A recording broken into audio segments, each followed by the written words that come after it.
Assalamualaikum warahmatullahi wabarakatuh. Alhamdulillahirabbil alamin. Assalatu wassalamu ala asyrofil anbiya'i wa mursalin wa ala alihi wa sahbihi ajmain, amma ba'du. Alhamdulillahirabbil alamin, kita telah sampai pada bulan Ramadan. Nah, bulan Ramadan ini tidak hanya dimeriahkan oleh orang-orang muslim saja, tapi juga dimeriahkan dengan saudara-saudari kita dari non-muslim. Menurutnya, untukmu agamamu dan takjilmu adalah milik bersama. Sungguh sangat luar biasa sekali, bukan? Kita tinggal di negara yang toleransinya Masya Allah luar biasa sekali. Nah, kenapa bulan Ramadan ini termasuk dalam bulan yang memiliki keistimewaan dan memiliki kemuliaan daripada bulan-bulan yang lainnya? Bulan Ramadan ini adalah bulan yang disebutkan dalam Al-Quran surah Al-Baqarah ayat 185. Maka dari itu, marilah kita bersama-sama untuk berlomba-lomba dalam kebaikan dan untuk memanfaatkan bulan Ramadan ini dengan sebaik-baiknya. Hai, berjumpa lagi dengan Kahira, kajian hikmah Ramadan. Di sesi Kahira kali ini, saya akan membahas mengenai korelasi antara mental illness dan juga religiusitas seseorang. Nah, ini tema yang menarik bukan? Karena ini tuh masih ramai diperdebatkan dan ramai banget diperbincangkan. Tulis pendapat kalian di kolom komentar ya. Nah, yang pertama, overthinking. Siapa sih yang nggak kenal dengan overthinking ya? Kayaknya semua kalangan, mulai dari Gen Y, Gen Z, atau bahkan gen-gen yang sebelumnya, itu mungkin sudah tahu tentang istilah overthinking. Cuman bahasanya aja yang beda. Tapi kalau sekarang hype-nya itu disebut dengan OVT. Sebenarnya overthinking ini terjadi karena banyak sekali hal-hal yang di luar kendali kita. Sebenarnya ada ayat yang ini tuh sering banget kita baca, sering banget kita dengar, kayak sebelum tidur, setelah sholat. Ini tuh ayatnya jika kita maknai secara sungguh-sungguh, jika kita maknai secara benar, maka itu akan menjadi kalimat penenang untuk manusia yang sedang mengalami kecemasan, kesedihan, kesusahan. Nah, ayat ini adalah ayat kursi. Allahu la ilaha illah wal hayyul qayyum. Mulai dari tiada ilah. Ilah itu bermakna zat yang mengurusi kita. Wal hayyul qayyum, yang maha hidup dan mengurusi hamba-hambanya. La ta'khuduhu sinatu wala naum, gak ngantuk dan gak tidur. Bahkan Allah itu sangat amat mawas kepada kita. Allah maha mengetahui apa? Mengetahui sesuatu hal yang kita alami. Sekarang banyak sekali stigma-stigma masyarakat tentang seseorang yang dalam kondisi mental illness itu adalah seseorang yang kurang ibadah, kurang sholat, ngajinya kurang dekat dengan Allah. Tapi sebenarnya ungkapan mental illness itu karena kurang iman atau kurang ibadah itu kurang tepat. Karena sesungguhnya orang-orang yang solih pun juga menghadapi masa-masa terpuruknya. Salah satu contohnya adalah Nabi Yakub. Beliau menangis bahkan sampai matanya putih, sampai buta ketika kehilangan putranya. Yang kedua adalah Nabi besar kita, Nabi Muhammad SAW. Beliau mengalami kesedihan yang luar biasa ketika ditinggalkan oleh ibunda Siti Khadijah dan juga Abu Thalib pada tahun yang sama. Bahkan tahun tersebut disebut dengan Amul Husni atau tahun kesedihan. Jadi seorang manusia itu pasti mengalami yang namanya titik terendah, pasti mengalami yang namanya kesedihan dalam menghadapi sebuah peristiwa.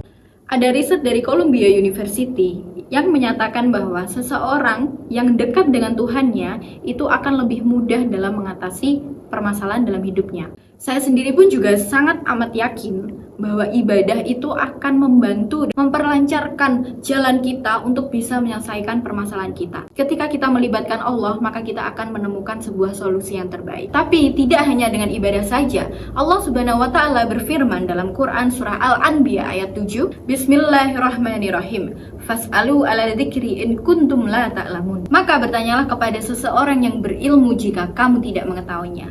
Kalau nggak ngerti, tanya. Nek gak eroh, tekon. Spiritualitas itu memang bisa membantu seseorang yang dalam kondisi mental illness, tapi harus dibarengi atau dibersamai dengan profesional, yakni adalah psikolog atau psikiater. Kadang ada seseorang yang mengalami mental illness tapi ingin diselesaikan secara agama. Nah, kita cari tahu dulu perbedaannya seperti apa. Memang religiusitas atau agama itu sangat berpengaruh dalam penyembuhan seseorang yang mengalami mental illness. Misal nih ya, ada seseorang yang mengalami mental illness, tapi Beliau tidak tahu kait dengan psikolog, psikiater. Yang beliau tahu adalah mungkin yang bermasalah adalah keimanannya. Akhirnya datang ke tokoh agama. Apa yang terjadi? Diruqyah. Sering banget terjadi, apalagi orang yang awam tentang mental health. Dan ujungnya adalah kembali kepada pembelajaran tentang sabar, ikhlas, dan syukur. Karena juga realitanya sampai sekarang banyak sekali ungkapan-ungkapan yang masih beredar. Saya mengalami masalah mental. Apa yang menjadi respon netizen atau orang-orang di sekitar? Kurang sholat lu, kurang ibadah lu, kurang tadarus lu. Kan banyak-banyak seperti itu kan, yang akhirnya kita nggak jadi mempertanyakan keimanan kita. Bahkan bisa loh agama itu malah memperburuk kondisi seseorang yang dalam kondisi mental illness. Kok bisa? Bisa, karena seseorang yang beragama dengan cara ekstrinsik, dia melakukan sholat, dia melakukan puasa dan zakat, tapi bisa memperburuk kondisinya.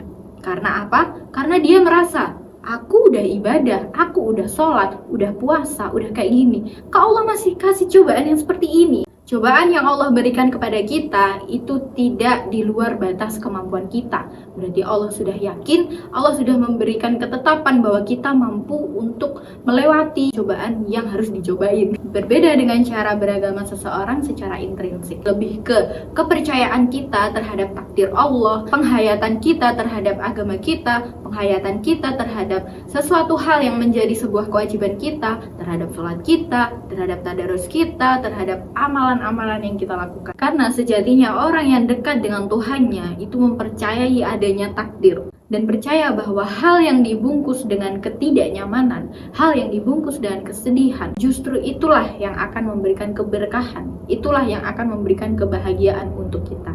Sesuai dengan firman Allah dalam Quran surah Al-Baqarah ayat 216. Bismillahirrahmanirrahim.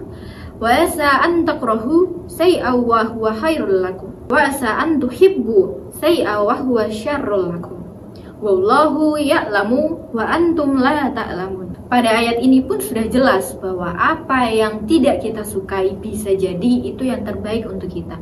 Dan begitu pun juga sebaliknya. Kalau kita berbicara tentang psikologi, banyak sekali tokoh psikologi bahkan dari Amerika yang meneliti tentang spiritual well-being itu sangat berkaitan erat dengan psychological well-being. Bahwa orang dengan spiritual yang dimaksudkan itu bukan hanya seseorang yang datang ke masjid untuk ibadah, tapi lebih ke penghayatan how we believe that everything happens for the reason. Bahwa kayak ini loh udah ada yang ngatur ini, kenapa kita harus mencemaskan? Sudah ada yang mengatur dan ini adalah sebuah spiritualitas yang diyakini oleh psikologi. Jadi sebenarnya seorang manusia ketika mengalami kekecewaan pasti rasa yang dirasakan adalah sedih. Meskipun seseorang dengan level spiritualnya yang tinggi, rasa itu akan tetap ada. Titik terendah itu pasti akan tetap ada. Yang membedakan adalah seseorang dengan level spiritualitasnya yang tinggi ketika menghadapi sebuah peristiwa yang mengecewakan, maka ia tidak akan berlama-lama dalam fase denial. Ketika dia mengalami peristiwa yang mengecewakan, ia akan aware dengan perasaannya, dia memahami bahwa ya, saya memang sedih, tapi saya tidak boleh tetap seperti ini. Setelah dia aware dan mampu mengenali perasaannya, dia akan mengelola perasaannya dengan baik. Berbeda lagi dengan seseorang yang memiliki level spiritual yang kurang tinggi atau bisa dikatakan rendah, maka dia akan lama-lama merasakan denial dengan perasaannya. Dia akan bingung mencari solusi, banyak sekali pertanyaan-pertanyaan yang ada di pikirannya, sehingga dia tidak dapat menemukan sebuah solusi yang bisa menyelesaikan permasalahannya. Jadi iman yang dimaksudkan adalah bukan hanya perkara ibadah yang secara ekstrinsik saja, tapi lebih ke how we believe that everything for the reason. Marilah kita manfaatkan bulan Ramadan ini dengan sebaik-baiknya. Marilah kita refleksi diri. Kalau puasa itu menahan lapar, itu baik untuk kesehatan tubuh kita, maka jadikanlah bulan Ramadan ini sebagai momentum untuk memperbaiki intrinsik kita, untuk memperbaiki kesehatan mental kita dan juga pola pikir kita dalam memaknai korelasi antara mental illness dan juga religiusitas. Semoga apa yang saya sampaikan pada Kahira sesi kali ini dapat bermanfaat untuk kita semuanya. Semangat untuk puasanya dan semoga kita bisa mendapatkan keberkahan di bulan Ramadan, dan sampai jumpa di sesi Kahira selanjutnya. Wassalamualaikum warahmatullahi wabarakatuh.